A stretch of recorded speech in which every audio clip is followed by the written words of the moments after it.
নিজ দেশের নাগরিকদেরকে বাংলাদেশ ভ্রমণে সতর্কতা করেছে ইসরায়েল। ইভেন মধ্যপ্রাচ্য সহ দক্ষিণ এশিয়ার বেশ কয়েকটি দেশে ইসরায়েলি নাগরিকরা যেন এই মুহূর্তে কোনো ধরনের সফর না করে তারা একটা তালিকা প্রকাশ করেছে যে কোন কোন দেশে গেলে ইসরায়েলিরা কেলা। बिस्मिल्लाहिर्रहमानिर्रहीम, अस्सलाम वालेकुम व्यूअर्स, मैं हूं एहसान खान और आप देख रहे हैं हमारा यूट्यूब चैनल एहसान रिएक्शन विद एहसान। मैं उम्मीद करता हूं आप जहां भी होंगे एंजॉय करते होंगे, मज़े में होंगे और फिटफाट होंगे।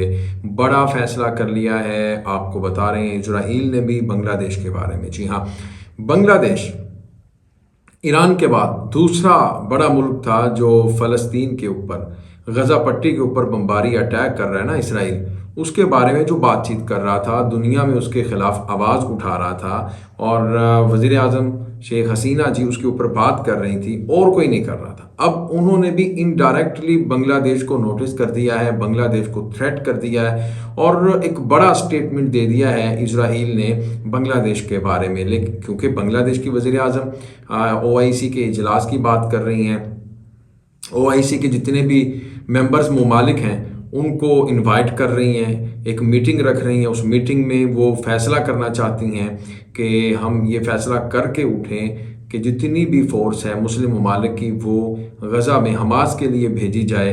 अगर हम मिलिट्री हेल्प नहीं कर सकते, अपनी इमदाद नहीं कर सकते उनके लिए, तो फिर हम पॉलिटिकली उनकी इमदाद करें, सियासी तौर पर लोगों को इकट्ठा किया जाए, उन ममालिक को इकट्ठा किया जाए जो अमेरिका के ऊपर इसराइल से बातचीत कर सकें, उनके ऊपर प्रेशर बना सकें। तो इस चीज़ को अब जो इसराइल है वो तो जाहिर बात है इसको बड़ा डीपली देख रहा है, हर तरफ से उसको ये भी पता है कौन कौन से ममालिक इसके ऊपर बड़ी बहादुरी के साथ, दिलेरी के साथ खड़े हुए हैं।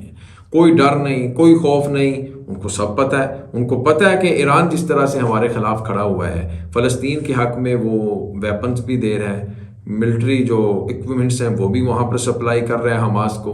लेकिन जो बांग्लादेश है वो भी कभी एड भेज रहा है वहाँ पर फ़लस्तीनियों के लिए, एम्बुलेंसेस भेज रहा है। गज़ा में जो इस वक्त होलनाक, अल्लाह माफ़ी दे, वहाँ पर जो मनाज़र देखने को मिल रहे हैं, जो विजुअल्स हमारे सामने आ रही हैं वो देखी नहीं जाती।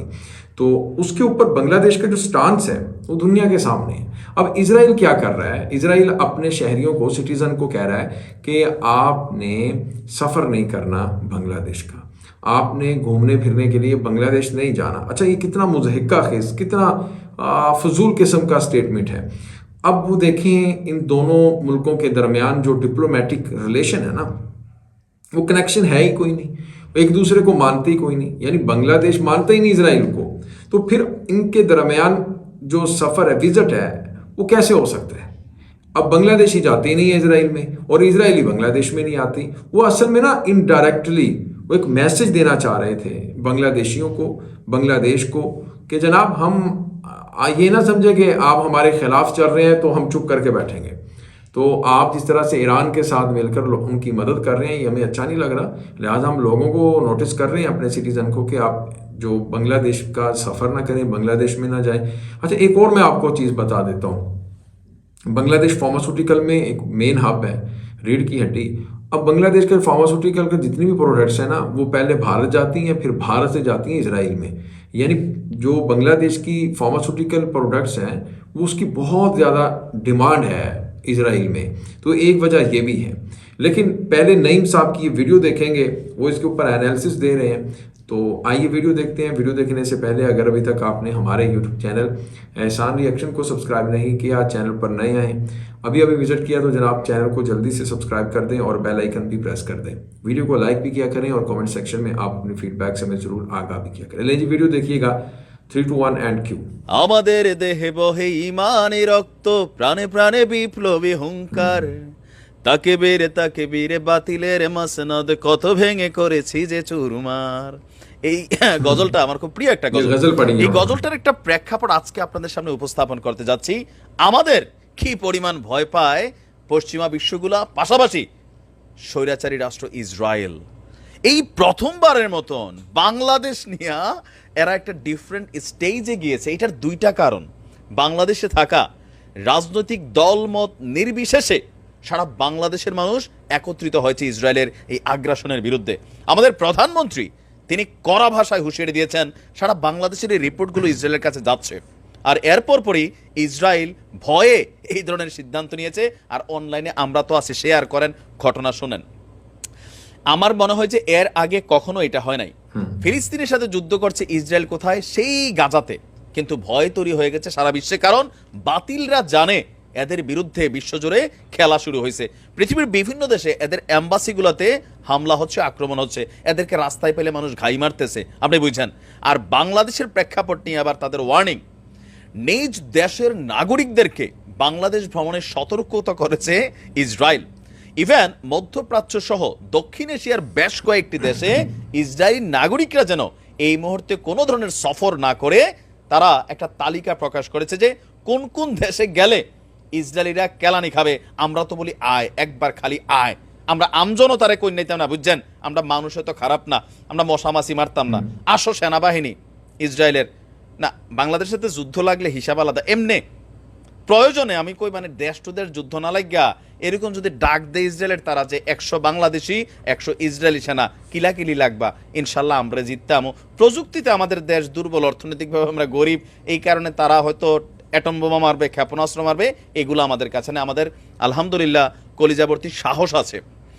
দর্শক, যেই তালিকাটি প্রকাশ করেছে সেই তালিকায় 3 নাম্বার নামই হচ্ছে বাংলাদেশ। এছাড়াও নাগরিকদের যত দ্রুত সম্ভব আরও কিছু দেশ থেকে ভাইগা যাওয়ার জন্য নির্দেশনা দেওয়া হয়েছে।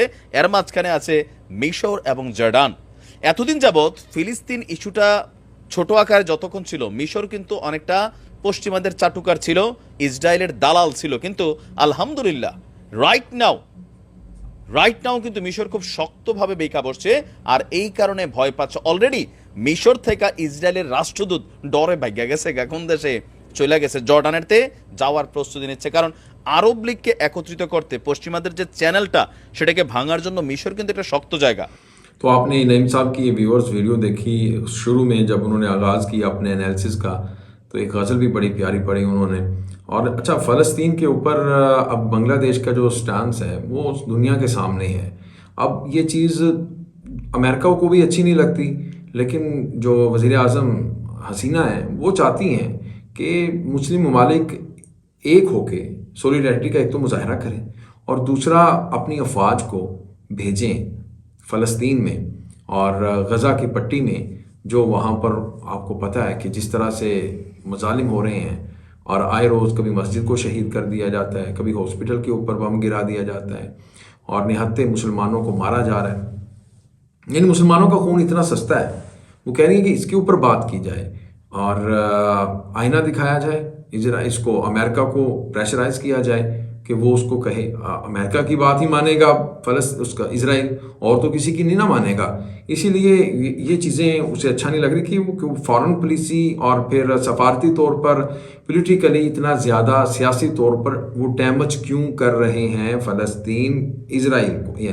ये बांग्लादेश इजराइल को सिफारती तौर पर बहुत ज़्यादा डैमेज कर रहा है, पोलिटिसाइज कर रहा है, इस मामले को लेके जा रहा है, दुनिया के सामने रख रहा है, यूएन में लेके जा रहा है, मीटिंग बुला रहा है।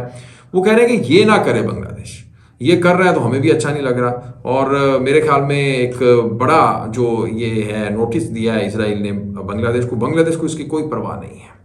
वो कहते हैं जो करना है आपने कर लें, हमने तो भाई अपने मुसलमान बहन भाइयों के साथ खड़े होना है। इस गम के, इस दुख के, दर्द के आलम में जिस तरह दुनिया इस वक्त सीख पा है और हम भी उसके साथ खड़े हुए हैं। खैर जी, बहुत इंपॉर्टेंट वीडियो थी। आपको भी बस ये वीडियो कैसी लगी बताइएगा कमेंट सेक्शन में। मिलेंगे आपसे नेक्स्ट वीडियो में, तब तक के लिए अल्लाह हाफिज़।